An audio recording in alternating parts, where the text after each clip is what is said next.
So ಸಂಘಟನೆ ವಿಚಾರಕ್ಕೆ ಬಂದಾಗ ನಿಮ್ಮ ಸಂಘಕ್ಕೆ ಮತ್ತು ನಿಮ್ಮ ಸಂಪರ್ಕ ಮೊದಲಿಗೆ ನಿಮ್ಮ ತಂದೆಯವರು ಏನಾದರೂ ಮಾಡಿದ್ರ ಅಥವಾ ನಿಮಗೆ ಮುಂಚೆಯಿಂದ ಅಥವಾ ಸ್ಕೂಲ್ ಟೈಮಲ್ಲಿ ನಿಮ್ಮ ಫ್ರೆಂಡ್ಸ್ ಯಾರು ಪ್ರೇರಣೆ ಕೊಟ್ಟ ಆ ವಿಷಯಕ್ಕೆ ಬಂದರೆ?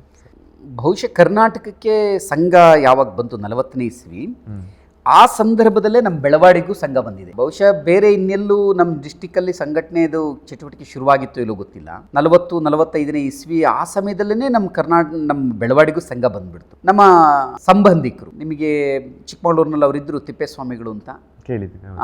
ಅವರು ಸಂಘದ ಪ್ರಚಾರಕ್ಕಾಗಿದ್ದರು. ಅವರು ಮದುವೆಗಿಂತ ಮುಂಚೆ, ಈಗ ಅವರಿಲ್ಲ, ಈಗ ಅವ್ರಿಗೆ ಶತಾಬ್ದಿ ಈಗ ನಡೀತಾ ವರ್ಷ ಸೊ ಅವ್ರ ಕಾಲವಾಗಿದ್ದಾರೆ. ಅವರು ಪ್ರಚಾರಕ್ಕಾಗಿದ್ದರಂತೆ ಮಂಡ್ಯ ಸೈಡ್. ಮತ್ತೆ ಅವರ ಸೋದರ ತಮ್ಮ ಸಾನಂದ್ ಗಣೇಶ್ ಅಂತ ಹೇಳಿ ಅವರು ಸುಮಾರು ಒಂದು 50 ವರ್ಷ ಸಂಘದ ಪ್ರಚಾರಕರಾಗಿ ಸಂಘದ ಕಾರ್ಯಾಲಯ ಏನಿದೆ ನಮ್ಮ ಕರ್ನಾಟಕದ ಪ್ರಮುಖ ಕಾರ್ಯಾಲಯ ಕೇಶವಕೃಪಾ ಅಲ್ಲೇ ಇದ್ರು. ಕೇಶವಕೃಪಾ ತಾಯಿ ಅಂತ ಕರಿತಿದ್ರು. ಅವ್ರು ಅಲ್ಲೇ ಕಾಲವಾಗ್ತರು, ನಮ್ಮ ಸಂಬಂಧಿಕರು. ಮತ್ತು ಆ ಸಂದರ್ಭದಲ್ಲಿ ಸಂಘದ ಒಡನಾಟ ನಮ್ಮ ಮನೆಗಳಿಗೆ ಜಾಸ್ತಿ ಇತ್ತು.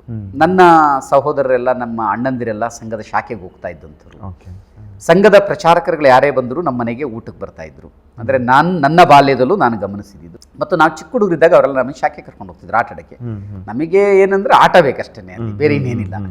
ಸೊ ಹಾಗೆ ಸಂಘದ ಸಂಪರ್ಕ ಬಾಲ್ಯದಿಂದನೂ ಇದೆ, ಅದು ಹಾಗೆ ಮುಂದುವರೆದಿದೆ. ಮತ್ತು ಈಗಲೂ ಕೂಡ ಆ ಸಂಪರ್ಕಗಳು ನಮ್ಮ ಮನೆಯಲ್ಲಿದೆ, ಸಂಘದ ಮನೆ ಅಂತಲೇ ಹೇಳ್ಬೋದು.